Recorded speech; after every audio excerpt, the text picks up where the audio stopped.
Rice of nationalism in Europe உடைய part 2 video தான் பார்க்க போறோம். ஆல்ரெடி பார்ட் 1ல இந்த ரைஸ் ஆஃப் நேஷனலிசம் உடைய, அதாவது நேஷனலிசம் உடைய மீனிங், நேஷனலிசம்னா என்ன, பிரெஞ்சு ரெவல்யூஷன்னா என்ன, ஐடியா ஆஃப் நேஷன்ஸ் என்ன, ஜாக்கோபின் கிளப்ஸ்னா என்ன, ரூல் ஆஃப் நெப்போலியன், அவர் கொண்டு வந்திருந்த அந்த நெப்போலியன் கோட், பார்ட் 1ல இது எல்லாமே ரொம்ப கிளியரா சொல்லி இருந்தேன். இப்ப பார்ட் 2ல making of nationalism in Europe தான் சொல்ல போறேன். முடிஞ்ச அளவுக்கு எந்த பிக்சர்ஸ் எல்லாம் கொடுத்தா உங்களுக்கு கிளியரா புரியுமோ அதே மாதிரி எக்ஸாம் பாயிண்ட் ஆஃப் வியூல இருந்து எல்லா கான்செப்டையும் உங்களுக்கு கிளியரா எக்ஸ்பிளைன் பண்ணிடுறேன். உங்களுக்கு வேற ஏதாவது சஜஷன்ஸ் இருந்தாலும் கமெண்ட்ல சொல்லுங்க. நீங்க கொடுக்கக்கூடிய அந்த கமெண்ட் தான் வந்து எனக்கு கொஞ்சம் எனர்ஜியா இருக்கு அடுத்த வீடியோ பண்றதுக்கு. அண்ட் ஆல்சோ நம்ம சேனலை கொஞ்சம் சப்ஸ்கிரைப் பண்ணிக்கோங்க, அது இன்னும் கொஞ்சம் பூஸ்டா இருக்கும் சீக்கிரமாவே அடுத்த வீடியோ பண்றதுக்கு. லாஸ்டா இந்த rise of nationalism in Europe, அதுல வந்து பாத்தீங்கன்னா பிரெஞ்சு ரெவல்யூஷன் எதனால ஸ்டார்ட் ஆச்சு அப்படின்ற ஒரு பேசிக் கான்செப்ட் எல்லாம் பார்த்திருந்தோம். இப்போ நம்ம என்ன பண்ண போறோம், மிட் 18th செஞ்சுரிக்கு டிராவல் பண்ண போறோம். இந்த மிட் 18th செஞ்சுரி அப்படின்னா என்னன்னு வந்து பாத்தீங்கன்னா பீரியட் பிட்வீன் 1750 to 1775. சோ இந்த டைமுக்கு நம்ம இப்ப டிராவல் பண்ண போறோம். இப்போ நம்ம பார்க்கக்கூடிய மாதிரி எந்த கிங்டம்ஸ் அண்ட் நேஷன்ஸ்லாம் வந்து இப்ப இருக்கக்கூடிய மேப்ல இருக்கிற மாதிரி கிடையவே கிடையாது. அப்ப வந்து பாத்தீங்கன்னா இந்த இட்டாலி, ஜெர்மனி, சுவிட்சர்லாந்து இது எல்லாமே வந்து பாத்தீங்கன்னா கிங்டமாவும் டச்சீஸாவும் அண்ட் கேண்டோன்ஸாவும் பிரிஞ்சிருக்கு. கிங்டம்னா உங்களுக்கு தெரியும், டச்சீஸ் அப்படின்னா என்னன்னு வந்து பாத்தீங்கன்னா டெரிட்டரிஸ். அந்த டச்சீஸை வந்து பாத்தீங்கன்னா டியூக்கால வந்து அந்த டெரிட்டரியை அட்மினிஸ்ட்ரேட்டிவ் பண்ணுவாங்க. நெக்ஸ்ட் அந்த கேண்டோன்ஸ் அப்படின்னு சொல்றாங்க இல்லையா, அவங்க யாருன்னு வந்து பாத்தீங்கன்னா சப்டிவிஷன்ஸ் தான், டெரிட்டரியோட சப்டிவிஷன்ஸ், அதை விட இன்னும் கொஞ்சம் சின்ன நாடு மாதிரி தான். சோ இந்த 18th செஞ்சுரி, அதாவது இந்த மிட் 18th செஞ்சுரியில வந்து பாத்தீங்கன்னா இந்த கிங்டம்ஸ், இந்த ஜெர்மன், இட்டாலி, சுவிட்சர்லாந்து இந்த மாதிரி இருக்கக்கூடிய எல்லா இப்ப நம்ம கண்ட்ரியா பாக்குறோம், இப்ப அதை ஒரு நேஷன்ஸா பாக்குறோம் இல்லையா. அப்ப அந்த மாதிரிலாம் கிடையாது. ஏதோ ஒரு கிங்டம், ஏதோ ஒரு கிங்குக்கு கீழே வந்து அட்டானமஸ் டெரிட்டரியா தான் இருக்கு. அங்க இருக்கக்கூடிய மக்களும் வந்து பாத்தீங்கன்னா நிறைய டிஃபரன்சஸ், நிறைய டிவர்ஸ் பீப்புள் தான் இருக்காங்க. அதாவது டிவர்ஸ் பீப்புள்னா என்னன்னா அவங்களுடைய லாங்குவேஜ்,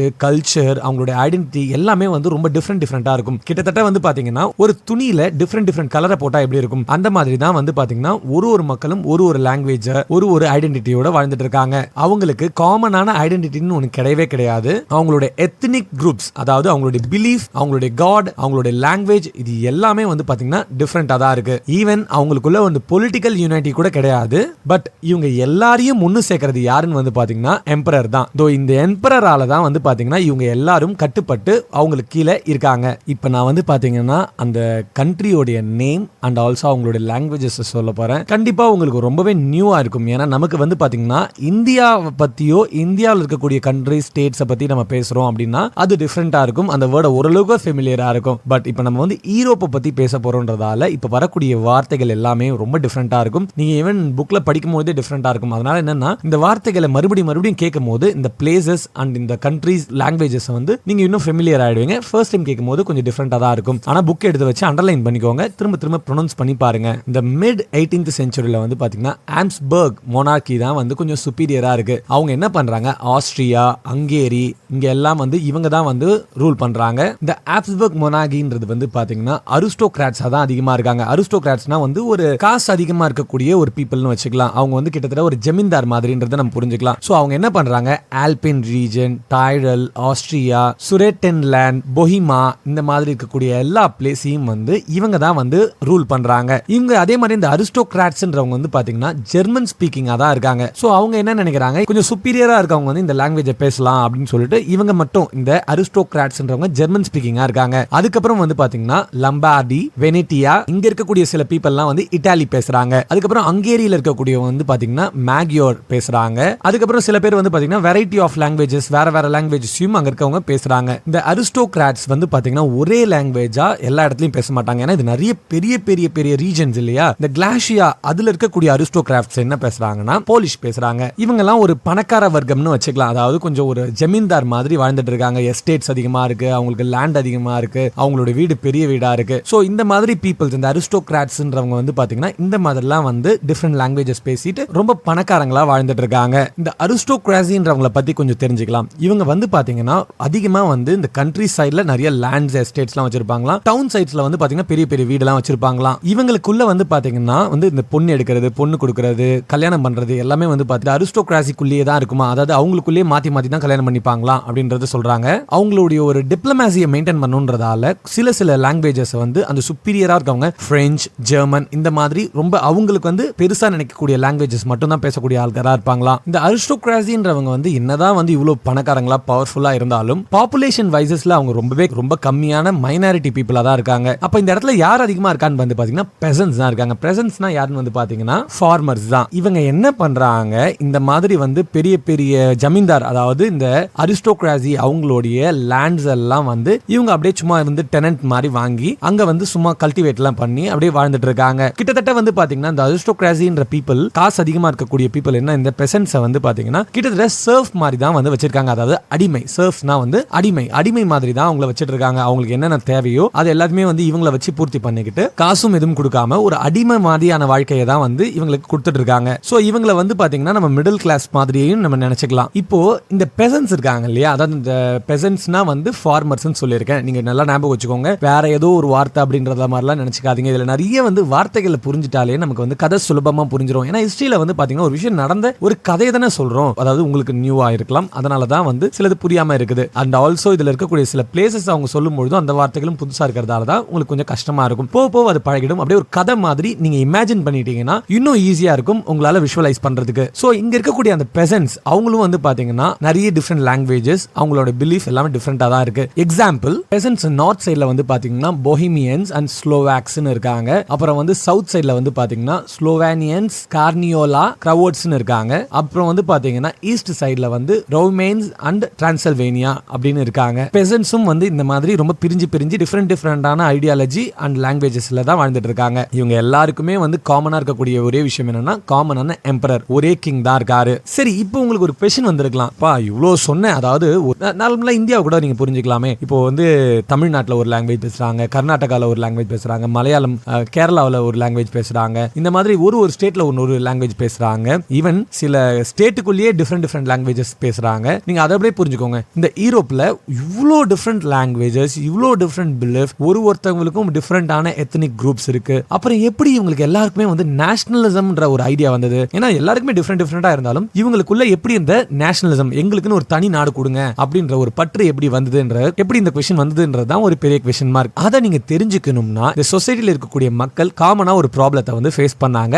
அது என்னன்னு நீங்க தெரிஞ்சுக்கணும். ஏன்னா நார்மலா மக்கள் வந்து தேவையில்லாம வந்து புரட்சி பண்றேன், இல்ல வந்து எங்களுக்கு இந்த உரிமை வேணும் அப்படின்னு சொல்ல மாட்டாங்க. ஏதோ ஒரு ப்ராப்ளம் வரதால தானே. சோ அதனால இங்க என்ன நடந்தது, எதனால வந்து இந்த நேஷனலிசம்ன்ற ஐடியா வந்து மக்களுக்குள்ள வந்தது அப்படின்றது தான் இப்ப சொல்ல போறேன். ஒரு 4 பாயிண்ட் சொல்ல போறேன் இந்த அரிஸ்டோகிராசியை பத்தி. இந்த 4 பாயிண்ட புரிஞ்சுக்கிட்டாலே எதனால புரட்சி வந்ததுன்றதையும் நீங்க புரிஞ்சுக்கலாம். The aristocrats were the rich class that was dominating class in Europe. The member of the society had a common way of life. So இந்த அரிஸ்டோகிராட்ஸ் இருக்காங்க இல்லையா, இவங்க தான் இந்த டாமினேட்டிங் கிளாஸா இருக்காங்க, ரொம்ப பணக்காரங்க. அது மட்டும் இல்லாம யூரோப்ல இருக்கக்கூடிய எல்லா வர்க்கத்தையும் இவங்க தான் வந்து டாமினேட் பண்றாங்க. ஏய் நான் தான் பெரிய ஆளு, நான் சொல்றதா நீ கேட்கணும், எங்ககிட்ட தான் அதிகமா காசு இருக்கு, லேண்ட் இருக்கு, வீடு இருக்குன்னு சொல்லி எல்லாரையும் அடிமைத்தனம் பண்றாங்க. இவங்க யாருன்னு வந்து பாத்தீங்கன்னா they were the owners of estates in the villages and also big houses. They spoke French and their family most of the time had matrimonial alliances. So இவங்க என்னன்னா இவங்களுக்கு நிறைய எஸ்டேட்ஸ் இருக்கு, வில்லேஜ்ல பிக் ஹவுசஸ் இருக்கு. இவங்க வந்து ஒரு பணக்கார வர்க்கம்னு காமிக்கிறதுக்காக பிரெஞ்சு தான் பேசுவாங்களாம். அது மட்டும் இல்லாம இவங்க ஃபேமிலியில இருக்கவங்க எல்லாருமே வந்து பாத்தீங்கன்னா அவங்க இந்த அரிஸ்டோகிராசியா இருக்கிறவங்களுக்குள்ளத மட்டும் தான் கல்யாணம் பண்ணிப்பாங்க, வேற எங்கேயும் கல்யாணம் பண்ணிக்க மாட்டாங்களாம். சோ இவங்களுடைய தேர்ட் பாயிண்ட் என்னன்னா இந்த பணக்கார வர்க்கம், அதாவது அரிஸ்டோகிராசின்றாங்க இல்லையா, அவங்களுடைய பீப்புளோட நம்பர்ஸ் வந்து ரொம்ப கம்மி தான். அதிகமா இருக்கவங்க யாருன்னு வந்து பாத்தீங்கன்னா பெசன்ட்ஸ் தான், அதாவது ஃபார்மர்ஸ், புவர் பீப்புள் கூட நம்ம நினைச்சுக்கலாம். இங்க ஏன் பெசன்ட்ஸ் அப்படின்னு நமக்கு சொல்றாங்க அப்படின்னு வந்து பாத்தீங்கன்னா அந்த டைம்ல மேக்ஸிமம் வந்து பாத்தீங்கன்னா இந்த ஃபார்மிங் இந்த மாதிரியான தொழில் தான் இருந்தது இல்லையா, அதனாலதான். ஃபோர்த் பாயிண்ட் என்னன்னா western part of the land was farmed by the tenants. இந்த பெசன்ட்ஸ் எல்லாம் என்ன பண்றாங்க, சும்மா வந்து இடத்தை வந்து கொடுத்து நீங்க வந்து கல்டிவேட் பண்ணுங்க அப்படின்னு சொல்லிட்டு அவங்கள வந்து ஒரு அடிமை மாதிரி தான் வச்சிருக்காங்க. அதாவது Europe was cultivated by serfs. சர்வ்ஸ்னா வந்து அடிமைகள். சோ இவங்க என்ன பண்றாங்க, இவங்களை வந்து அடிமை மாதிரி யூஸ் பண்ணிக்கிறாங்க. சோ இத மாதிரியே நாட்கள் போயிட்டே இருக்கு. இப்ப என்ன ஆகுது, இந்த வெஸ்டர்ன் பார்ட் அண்ட் சென்ட்ரல் யூரோப்ல என்ன ஆகுது, இந்த இண்டஸ்ட்ரியல் growth, கமர்ஷியல் growth இதெல்லாம் அதிகமா ஆகிறது யார் காரணம் அப்படின்னு வந்து பாத்தீங்கன்னா middle class people, working class பாப்புலேஷனும் மிடில் கிளாஸா ஒர்க் பண்ணிட்டு இருக்காங்க இல்லையா, அவங்க என்ன பண்றாங்க, இந்த இண்டஸ்ட்ரியலைசேஷன், பிசினஸ் மேன், ப்ரொஃபஷன்ஸ் இது எல்லாத்தையுமே வந்து பயங்கரமா வந்து உருவாக்கி பயங்கரமா அதுல வந்து முன்னேற ஆரம்பிக்கிறாங்க. சோ இந்த மிடில் கிளாஸ் பீப்புள் இந்த மாதிரி கொஞ்சம் வளர அவங்களுக்குள்ள இருக்கக்கூடிய சில பேர் வந்து படிக்கவும் ஆரம்பிக்கிறாங்க, எஜுகேஷனும் கிடைக்குது. இப்போ அவங்களுக்குள்ள அந்த எஜுகேஷன்ஸ்லாம் கொஞ்சம் அதிகமா வர இந்த ஐடியா ஆஃப் நேஷனலிசம் வந்து அதிகமா க்ரோ ஆகுது. மக்களுக்கு வந்து அதிகமா விழிப்புணர்வு அதிகமா வரும்போது இப்போ இந்த நேஷனலிசம் என்ற ஒரு கான்செப்ட் வந்து ஒரு புது பரிமாணத்துக்கு போகுது. அதாவது லிபரல் மிடில் கிளாஸ் குரூப்பா மாறுறாங்க. லிபரலிசம் அப்படின்னா என்னன்னு வந்து பாத்தீங்கன்னா லாட்டின் வேர்ட்ல இருந்து தான் வந்து டிரைவ் பண்ணிருக்காங்க. சொல்றாங்க லிபர் அப்படின்னா ஃப்ரீ அப்படின்னு சொல்றாங்க. அதாவது இப்ப இந்த மிடில் கிளாஸ் பீப்புள்லாம் என்னன்னா எங்களுக்கு லிபரலிசம் வேணும் அப்படின்னு சொல்லிட்டு கேட்க ஆரம்பிக்கிறாங்க. ஏன் அப்படின்னு வந்து பாத்தீங்கன்னா இண்டிவிஜுவலுக்கு ஃப்ரீடம் வேணும் அப்படின்றது தான் சொல்றாங்க. Equality of all before the law அப்படின்ற ஒரு கான்செப்டை கொண்டு வாங்க. சோ அதுதான் இந்த லிபரலிசம்ன்ற கான்செப்ட் நேஷனலிசம்ல இருந்து ஒரு புது பரிமாணமாயி லிபரலிசம் ஆகுது. அதாவது இந்த மிடில் கிளாஸ் அந்த ஒர்க்கிங் கிளாஸ் பீப்புள்லாம் இருக்காங்க இல்லையா, அவங்க கொஞ்சம் விஷயங்கள்லாம் புரிஞ்சுக்கும் போது அவங்க என்ன பண்றாங்க, எங்க லிபரலிசம் கொண்டு வாங்க. லிபரலிசம்ல அவங்க என்ன சொல்றாங்கன்னா they all stressed for the government elected by the people. வந்து கவர்மெண்ட்ல இருக்கக்கூடிய ஆட்களை வந்து பீப்புளால தான் எலெக்ட் பண்ணணும். அதாவது டெமோக்ரசி மாதிரி இருக்கணும். மக்கள் தான் வந்து யாருக்கு பவர் கொடுக்கணும்ன்றத மக்கள் தான் முடிவு பண்ணணும்ன்றத சொல்றாங்க. இந்த பிரெஞ்ச் ரெவல்யூஷன் ஆல்ரெடி ஸ்டார்ட் ஆயிடுச்சு. லிபரலிசம் வந்து என்ன ஆகுது, இந்த ஆட்டோக்ரசின்ற கிங் இருக்காங்க இல்லையா, மொனார்கி, இந்த மாதிரி ஒருத்தவர் கீழே அவர் சொல்றது தான் கேட்கணும்ன்ற கான்செப்டே டோட்டலா வந்து தூக்கிட்டு மக்கள் சொல்றது தான் கேட்கணும் அப்படின்றத வந்து சொல்றாங்க. And it also mean that framing of constitution and formation of government through parliament. parliament வழியா தான் வந்து கவர்மெண்ட் வந்து work ஆகணும்ன்றதையும் சொல்றாங்க.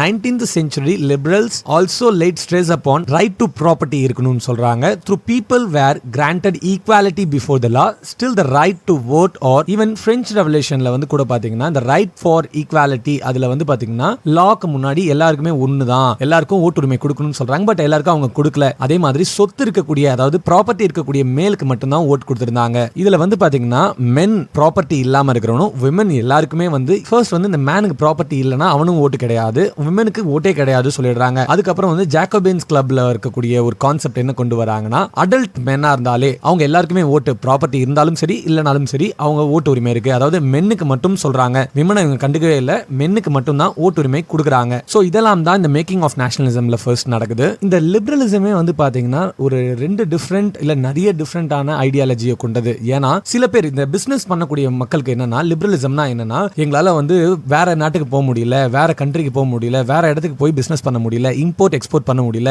எங்களுக்கு ஃப்ரீடம் வேணும்னு சொல்றாங்க. அதுவே வந்து பாத்தீங்கன்னா ஒரு விமனா இருக்காங்கன்னா அவங்களுக்கு எங்க ஓட்டு உரிமையே கிடையாதுங்க, ஓட்டு உரிமை வேணும்னு சொல்றாங்க. இதுக்கப்புறம் சில ஆண்கள் வந்து பாத்தீங்கன்னா நாங்க அது லேண்ட் இருக்கவங்களுக்கு மட்டும் தான் வந்து ஓட்டு உரிமையா, எங்களுக்கு கிடையாதா, நாங்களாம் வந்து மென் கிடையாதா, மென்னா இருந்தாலே வந்து ஓட்டு உரிமை கொடுக்கணும்னு சொல்லிட்டு லிபரலிசம் வந்து அவங்களுக்கு வேணும்ன்ற மாதிரி அவங்க சொல்லிக்கிறாங்க. இப்போ அப்படியே இந்த மிட் 18th செஞ்சுரியில இருந்து அப்படியே 1799க்கு வரலாம். இப்போ வந்து 1799ல வந்து நெப்போலியனிக் எரா அவர் தான் இப்போ வந்து எம்பரரா இருக்காரு. இப்போ இவர் எம்பரர் ஆனதுக்கு அப்புறம் அதாவது கிட்டத்தட்ட வந்து 1799ல இருந்து 1815 வரைக்கும் இவருடைய எம்பரர் தான் நடக்குது. இந்த நெப்போலியன் எம்பரர் இவர் வந்து இந்த நெப்போலியன் வந்து எம்பரர் ஆனார் இல்லையா, இவர் வந்து பாத்தீங்கன்னா பயங்கரமான சேஞ்சஸ்லாம் கொண்டு வந்தாரு. நிறைய பேர் பாசிட்டிவாவும் நிறைய நெகட்டிவாவும் சொல்றாங்க. சோ நடந்ததும் வந்து பாத்தீங்கன்னா பாசிட்டிவ் ஆஸ்பெக்ட்லயும் சொல்றாங்க, நெகட்டிவ் ஆஸ்பெக்ட்லயும் சொல்றாங்க. இவர் பவருக்கு வந்த உடனே என்ன பண்றாரு, இந்த டெமோக்ரஸின்ற கான்செப்டே தூக்கி போடுங்க, நான் சொல்றத ஃபாலோ பண்ணுங்க, நெப்போலியனிக் கோடுன்னு ஒன்னு வந்து 1804ல வந்து சொல்றாரு. இதுல மொத்தமாவே இந்த ஓட்டு உரிமையை அவருக்கு என்ன தோணுதோ அவருடைய கான்செப்ட் படி ஒன்னு சொல்லிருக்காரு. அதாவது என்னன்னா அவருடைய அண்டர் திஸ் கோட் அதாவது நெப்போலியனிக் கோட் படி பாத்தீங்கன்னா விமனுக்கு